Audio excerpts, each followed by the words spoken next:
FIFA ലോകകപ്പ് ഇന്ത്യയിൽ കാണാൻ കഴിയുമോ ഇല്ലേ എന്നൊക്കെ വലിയ ആകാംക്ഷയിലും ആശങ്കയിലുമാണ് ഇന്ത്യൻ ഫുട്ബോൾ ആരാധകർ.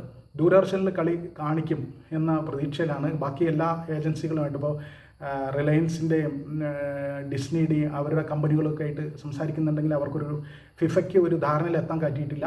ഫിഫയുടെ ആളുകൾ, ഫിഫ അധികൃതർ, ഫിഫയുടെ പ്രതിനിധികൾ ഇന്ത്യയിൽ എത്തിയിട്ടുണ്ട് ഇന്നലെ.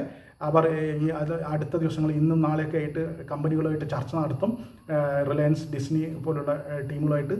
അതേസമയം സോണി ചർച്ചകളിൽ നിന്ന് വിട്ടു നിൽക്കുകയാണ്, പ്രതീക്ഷിച്ച് മാറി നിൽക്കുകയാണ്. ദൂരദർശനിൽ കളി കാണാൻ പറ്റും എന്ന് പ്രതീക്ഷിച്ചിരുന്നു.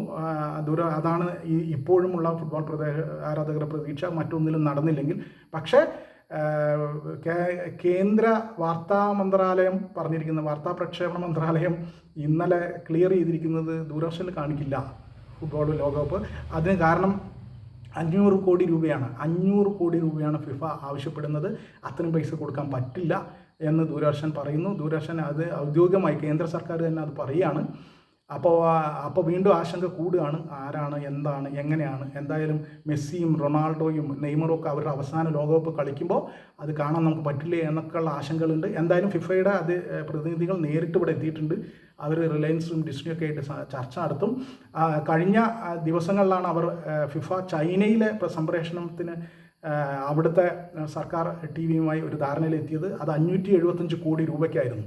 അപ്പോൾ ഇവിടെ പ്രൈവറ്റ് ചാനലുകളോ സ്വകാര്യ ചാനലുകൾ അങ്ങനെ ഒരു ധാരണയിൽ എത്തുമോ, അതോ ദൂരദർശനിലേക്ക് തന്നെ കുറച്ച് പൈസ കമ്മിയായിട്ടാണെങ്കിലും വരുമോ എന്നൊക്കെ കാത്തിരുന്ന് കാണുമ്പോൾ ദൂരദർശൻ ആ സാധ്യത തള്ളിക്കളഞ്ഞിട്ടുണ്ട്. ഇനി സ്വകാര്യ കമ്പനികളെ ആശ്രയിച്ചിട്ടാണ് ഇവിടുത്തെ ലോകകപ്പ് കാണൽ. എന്തായാലും ലോകകപ്പ് തുടങ്ങുന്നത് വരെ ഈ ആശങ്ക, ആകാംക്ഷയൊക്കെ നിലനിൽക്കുമെന്നാണ് തോന്നുന്നത്.